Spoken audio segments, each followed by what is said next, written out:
The massive screens in Times Square went dark all at once. Then, in a flash of blue light, an alien face appeared, tall, elegant, with silvery skin and large purple eyes. Humanity's first contact had arrived not with a bang, but with a broadcast. People of Earth, the aliens spoke in perfect English. We are the Galactic Council. We come in peace. James Miller stood in his apartment, watching the same broadcast. As Earth's leading xenobiologist, he knew this day would come. He just didn't expect it to happen while he was eating his breakfast cereal. 3 days later, Miller found himself aboard the Galactic Council's diplomatic vessel, chosen as humanity's first ambassador. The ship's artificial gravity felt too light, the air too sweet. Everything was designed for beings who evolved on gentler worlds. Ambassador Miller, a tall alien with flowing robes, said, "I am High Counselor Tix. Welcome aboard." The alien's translator conveyed perfect words, but the tone carried something else, the kind of voice one might use when talking to a clever pet. Miller noticed it but kept smiling. He had been briefed extensively. Stay diplomatic, stay friendly, show them humanity's best face. The meeting chamber was filled with representatives from 20 different species. Some floated in anti-gravity fields, others stood on mechanical legs, and a few seemed to be made entirely of crystalline structures. Miller was the only one sweating under the bright lights, the only one who came from a world that would kill most of these beings in minutes. "Let us begin with classification," Tix announced. "Based on our preliminary scans, Earth is what we call a death world, a planet with extreme gravity, aggressive fauna, deadly bacteria, and intense weather patterns. It's remarkable you survived it all." Miller nodded politely, even as he noticed several representatives moving their seats away from him. "We have concerns," a floating crystal being chimed in. "Your species regularly ingests neurotoxins for pleasure." "Coffee, you mean?" Miller asked. "And you expose yourselves to radiation voluntarily." "Ah, sunbathing," Miller smiled. "It helps our bodies produce vitamin D." A ripple of shocked whispers spread through the chamber. A small green alien with multiple eyes raised an appendage. "You mean to tell us you need radioactive exposure to survive?" "In small doses, yes," Miller explained. "Our bodies are adapted to." "Fascinating," interrupted a serpentine creature, "like watching bacteria evolve in toxic waste. Tell us, do you still feel pain when your bones break under your crushing gravity?" Miller's smile tightened slightly. "We do feel pain. We've simply evolved to endure it when necessary." "Oh, how quaint," Tix exclaimed.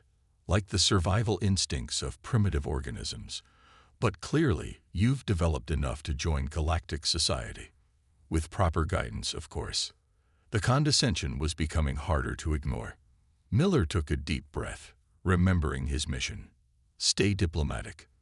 Perhaps," he suggested, "we could discuss trade relationships. Earth has many resources." "Oh no," Tix waved a hand dismissively. "We couldn't possibly allow Deathworlders to handle interstellar trade. For your own safety, you understand. But we would be happy to manage your resources for you."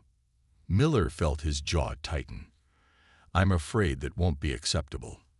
Earth manages its own resources." "How aggressive," a floating orb chirped. "See how quickly they resort to confrontation. Typical Deathworlder behavior.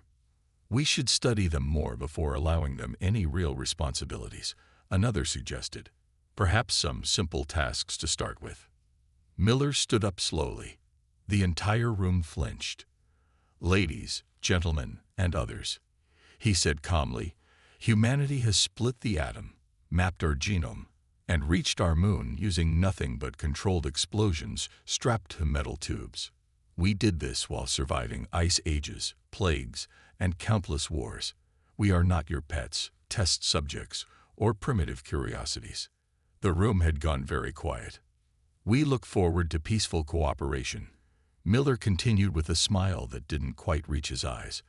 "But we will manage our own affairs.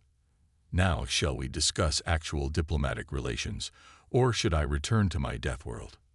The silence stretched for a long moment before Tix spoke, his tone slightly less condescending than before.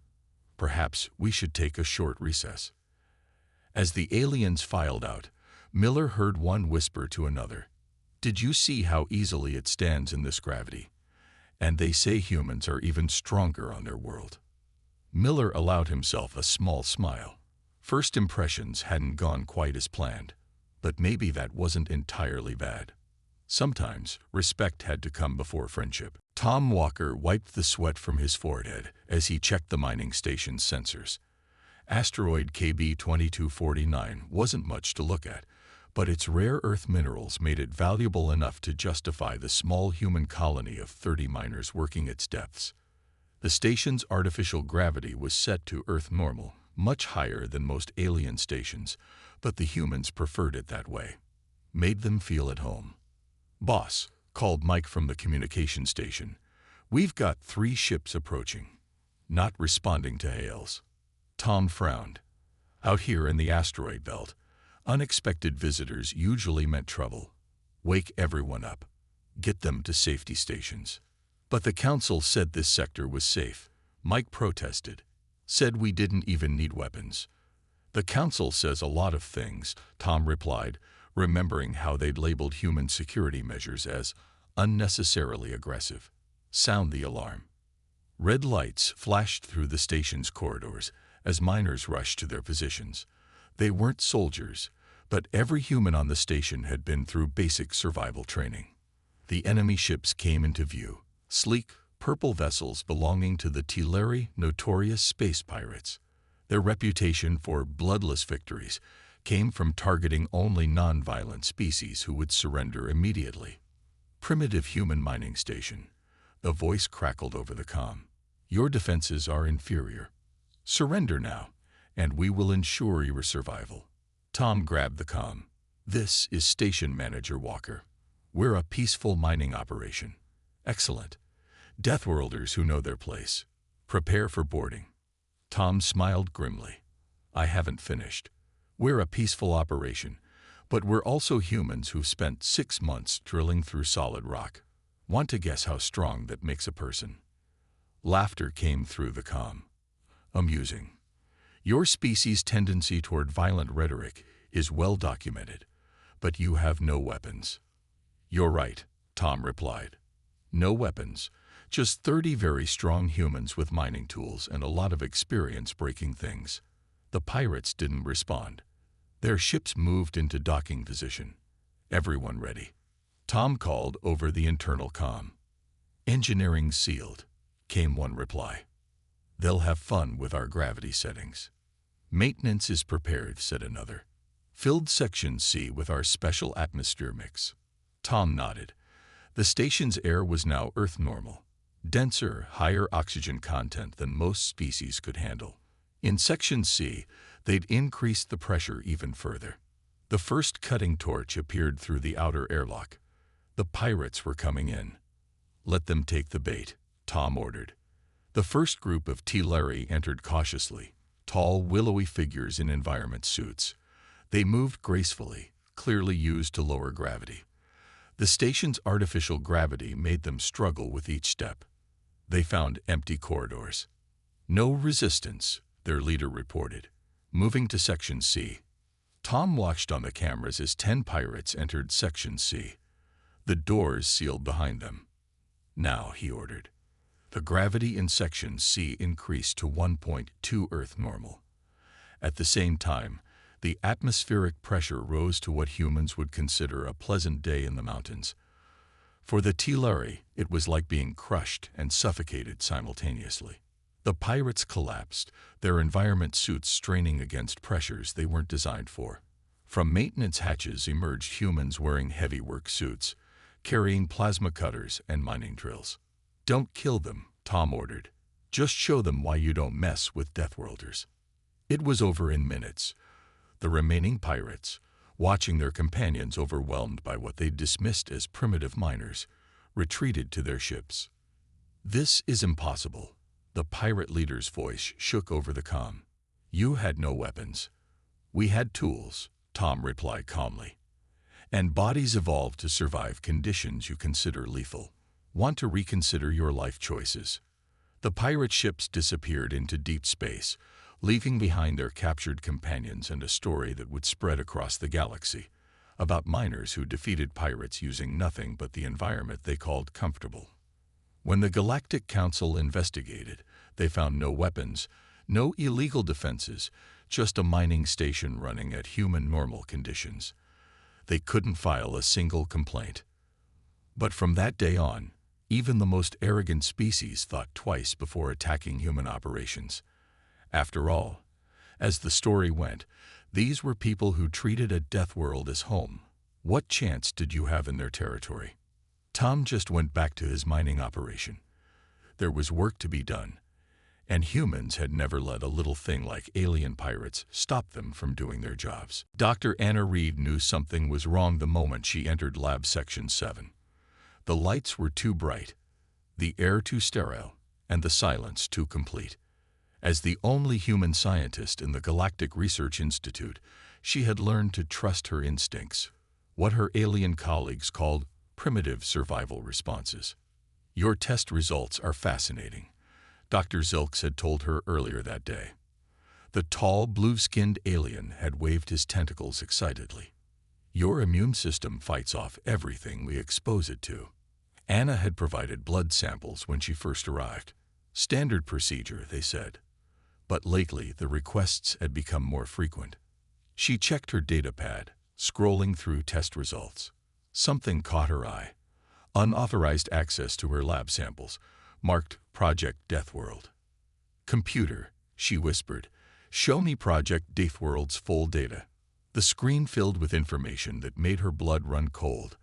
Not just her samples, there were 20 other humans here, listed as test subjects. The observation notes were damning. Subject 12 survived neurotoxin exposure at 300% lethal dose. Subject 7 demonstrates remarkable tissue regeneration. Bone density suggests possibility of conscious genetic manipulation. They weren't visiting scientists or volunteers. They were prisoners, hidden in the lower labs. Anna's hands tightened on the datapad.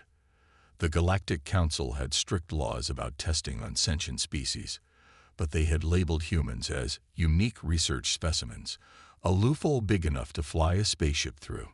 She found the lower lab entrance behind a false wall. 20 stasis pods lined the room, each containing a sleeping human. Monitoring equipment beeped steadily, recording every response to the tests. Fascinating, isn't it? Dr. Zilks's voice came from behind her. How your species survives things that should kill you. Anna turned slowly. 5 security drones hovered behind the alien scientist. This is illegal, she said quietly. Legal? Dr. Zilks laughed. We're advancing science. Your species is a biological impossibility. You eat poison for pleasure, expose yourselves to radiation for cosmetic reasons, and survive impacts that should shatter your bones. Those are people in there. Anna's voice was steel. Not lab rats. Of course they are. Fascinating, valuable lab rats who are advancing our understanding of biology. And now that you've found us, his tentacles gestured at the drones. We have room for one more test subject. Anna smiled. Not the warm smile she usually wore in the lab, but the kind of smile her ancestors might have shown before a hunt. You made 3 mistakes, she said calmly. First, you assumed humans were just tough animals. Second, you forgot we evolved as persistence predators. And the third, Dr. Zilks asked, humor in his voice. You never checked what I actually did before becoming a scientist. Anna moved faster than the drones could react. I was a combat medic. The next few minutes taught Dr. Zilks several important lessons about humans, like how their primitive muscles could work just fine in the station's lower gravity, how their dense bones made excellent weapons, and how their limited minds could turn medical knowledge into something terrifyingly effective. When security finally arrived, they found Dr. Zilks and his drones disabled, the test subjects being safely awakened, and Anna calmly documenting everything for the Galactic Council. You used violence. Dr. Zilks protested as he was led away. Prove you're just savage animals. No, Anna replied, still taking notes. We're humans. We prefer peace, practice science, and value life. But we never stopped being able to fight. She looked up from her pad. And we never will, as long as people like you exist. The story spread quickly through the scientific community. Humans weren't just physically resilient. They were capable of using that strength with terrible precision when needed. The Galactic Council quickly passed new laws specifically protecting humans from scientific research. They classified human biology as too dangerous for standard study protocols. Anna returned to Earth, but her report became required reading for every alien scientist. Its conclusion was simple. Humans are not test subjects. We are not specimens. We are people who chose to be peaceful, but never lost the ability to be otherwise. Some say the real experiment that day wasn't about human biology at all. It was about how long a human would remain professional and peaceful when faced with injustice. The answer, precisely measured and documented, was exactly as long as the injustice remained hidden. Jack Thompson stood at the registration desk of the 457th Galactic Sports Championship, holding his forged credentials. The massive space station hosting the event spun slowly, creating artificial gravity that felt like a gentle breeze to him. Species? Asked the bored-looking alien clerk. Centaurian, Jack lied, using the name of a species that looked almost human. The clerk didn't even look up. Humans had been banned from the games. Too dangerous, they said. Unfair advantages, they claimed. Safety concerns for other competitors. Jack had trained for 3 years for this moment. He was going to show them exactly what humans could do. The first event was the high-gravity challenge. Competitors would perform a series of tasks while gravity increased. Most species considered it the ultimate test of physical endurance. Starting gravity set to 0.8 Earth standard, the announcer called. Jack smiled. He'd grown up in 1G and trained in 1.5G. This would be like a walk in the park. The tasks seemed simple.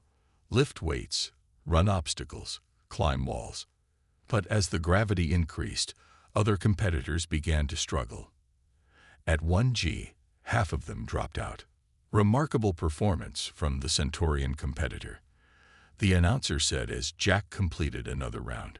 Such strength in high gravity is unprecedented. At 1.2G, even the strongest aliens were crawling. Jack kept running. Impossible, someone shouted. Check his species registration. The station's medical scanner hummed. Jack's real identity flashed on the main screen. Human. The word rippled through the crowd like a shockwave. There's a human in the games. But they couldn't stop the event midway. Rules were rules, even if they hadn't expected a human to exploit them. At 1.5G, Jack was the only one still standing. He completed the final obstacle course while other competitors watched in horror.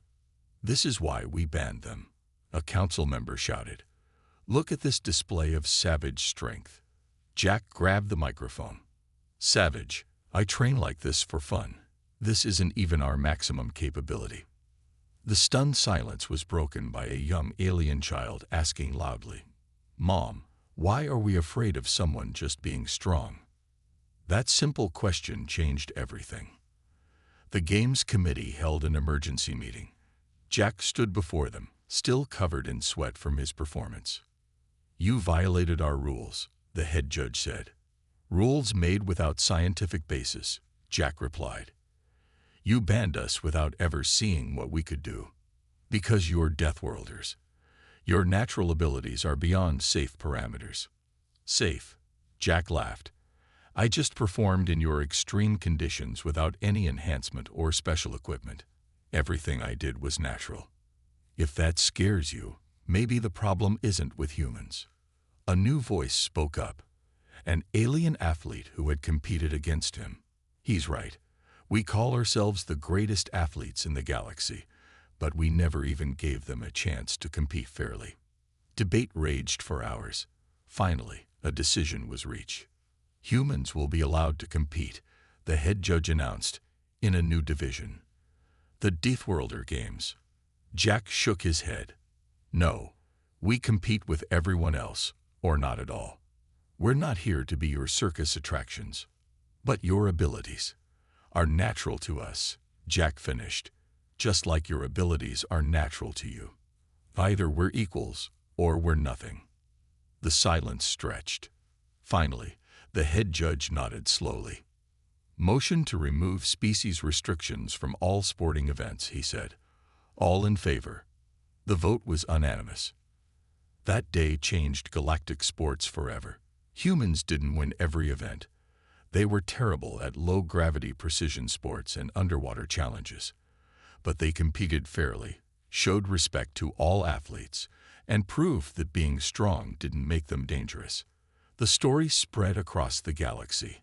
How a single human had broken through centuries of prejudice, not with violence or threats, but by simply showing up and competing with honor.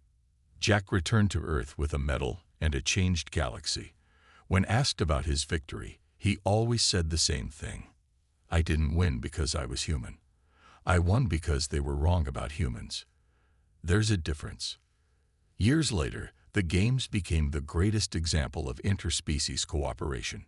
And it all started because one human refused to accept being called too dangerous to play. Captain Mary Cooper stared at the gas giant's swirling storms through her ship's viewport. The passenger liner Star Dream was trapped in the planet's upper atmosphere, its engines dead.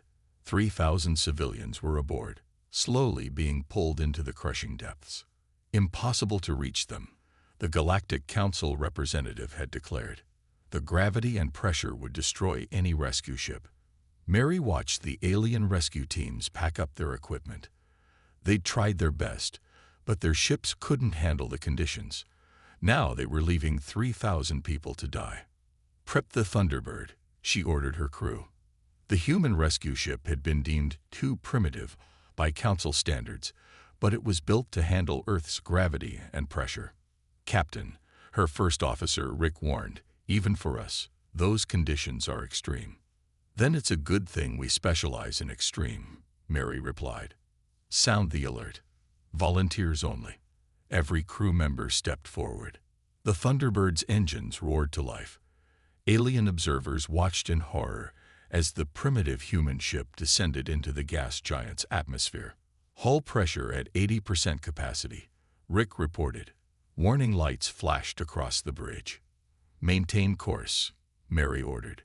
The ship shuddered as storm winds battered it. Status of Star Dream.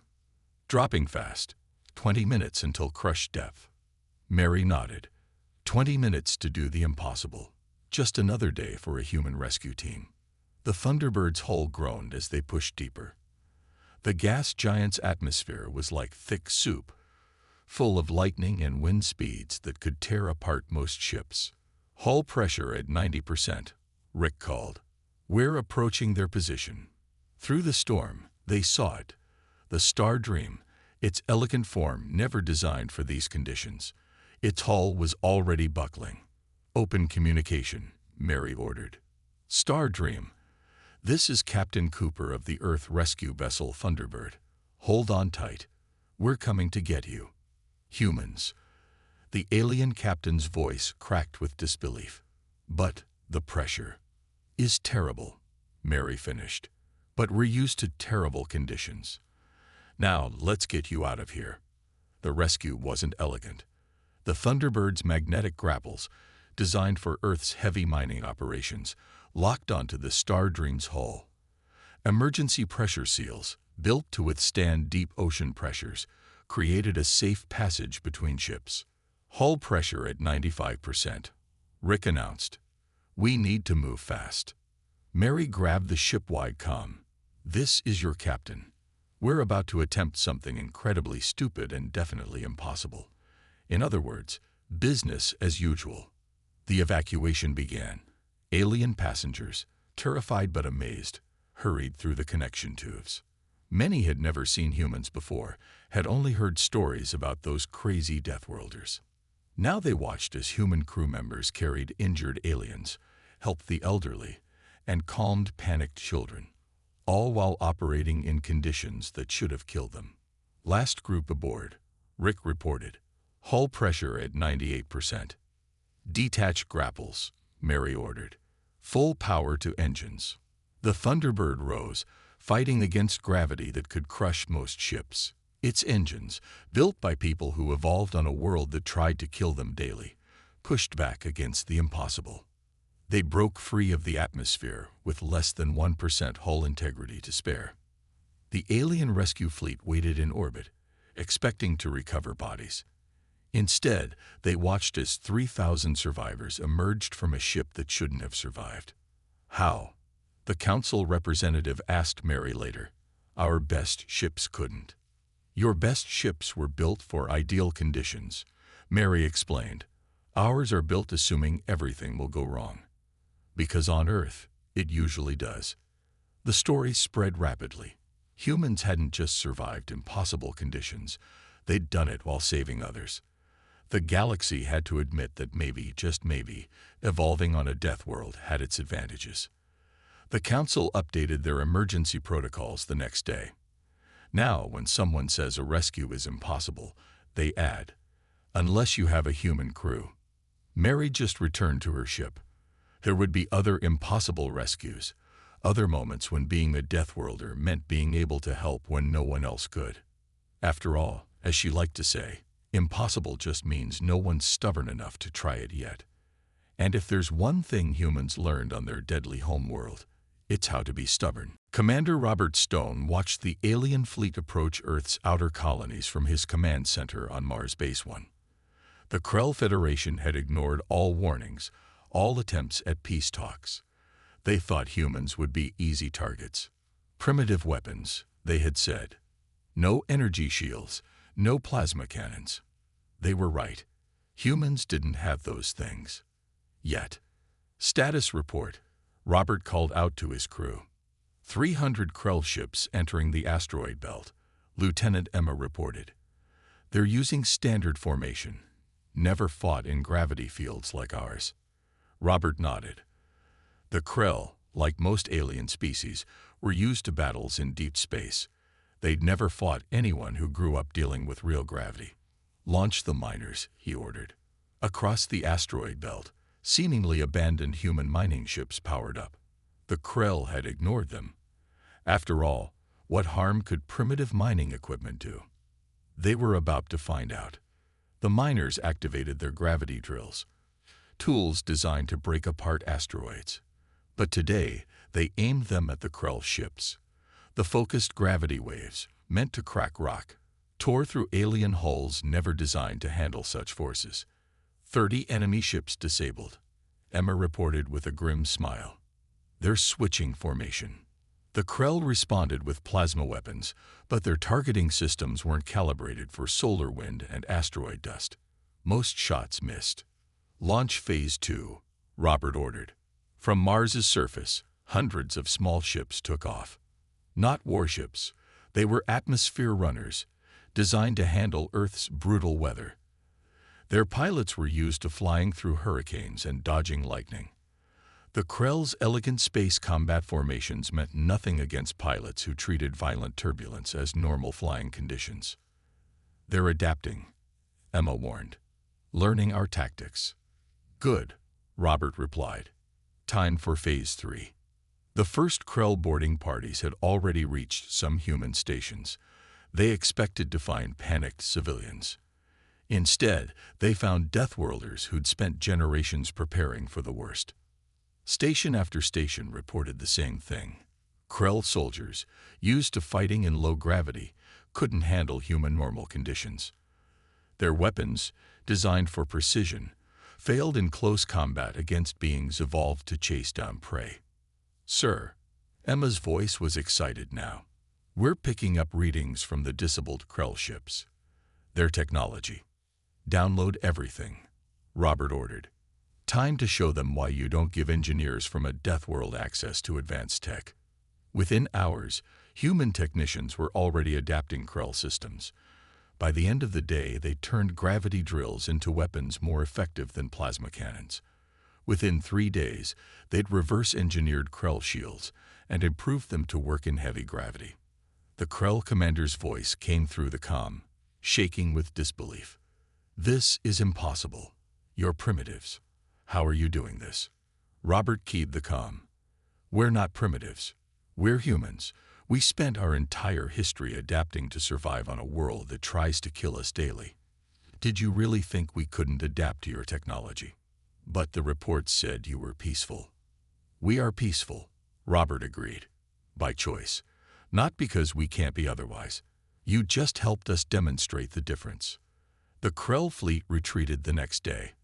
They'd lost a third of their ships, not to superior technology, but to humans using mining tools and atmosphere runners in ways no one had imagined possible. The story spread through the galaxy. Humans hadn't just survived an attack from a superior force. They'd taken the attacker's technology and improved it within days.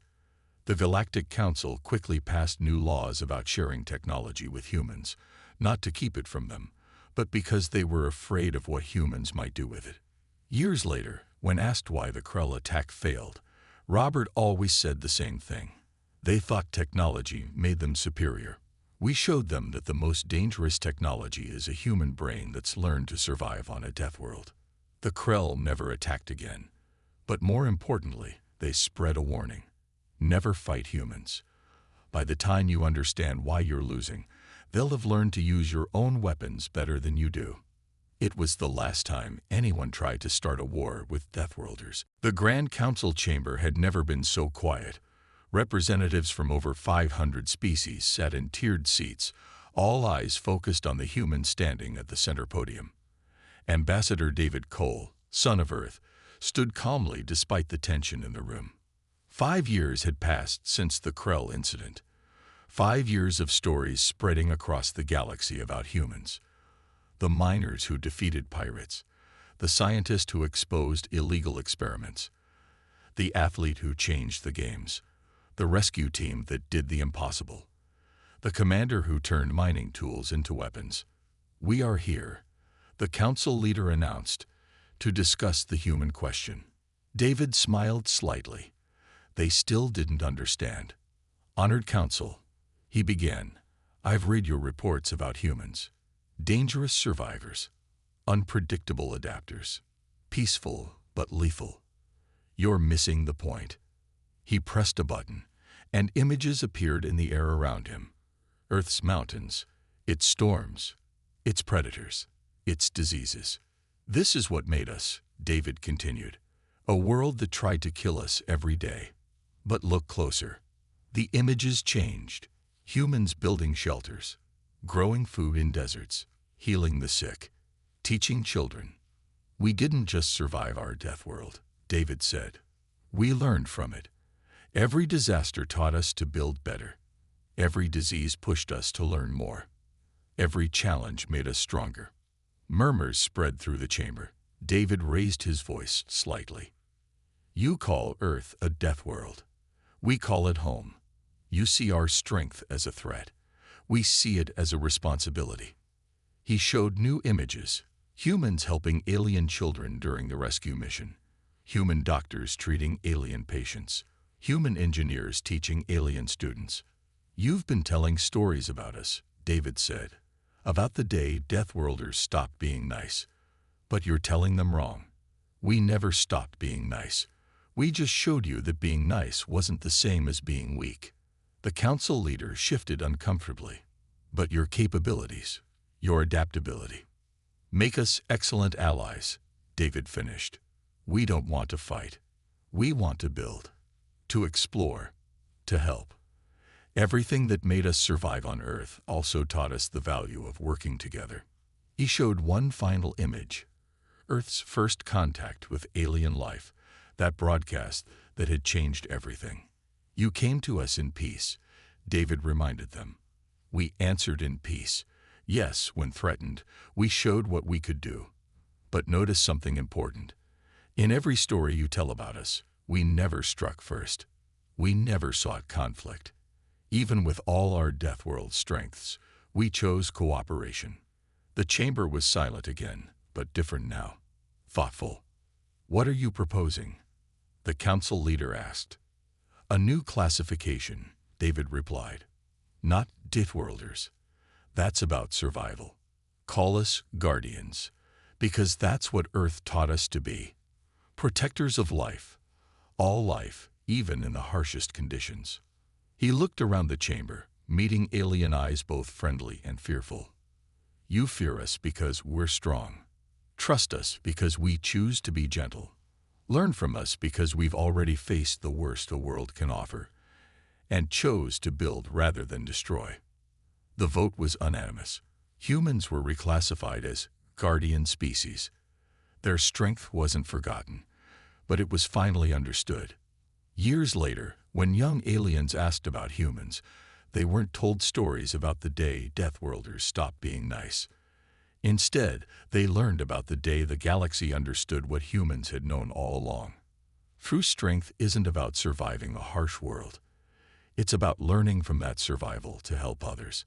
It's about choosing to be kind when you could be cruel, choosing to protect when you could destroy. David returned to Earth that day, to the world that had shaped humanity. As his ship descended through the storm clouds and lightning, he smiled at the new plaque on his wall. Humanity, born on a death world, chose to give life. The galaxy had finally learned. The most dangerous thing about humans wasn't their strength, their adaptability, or even their technology.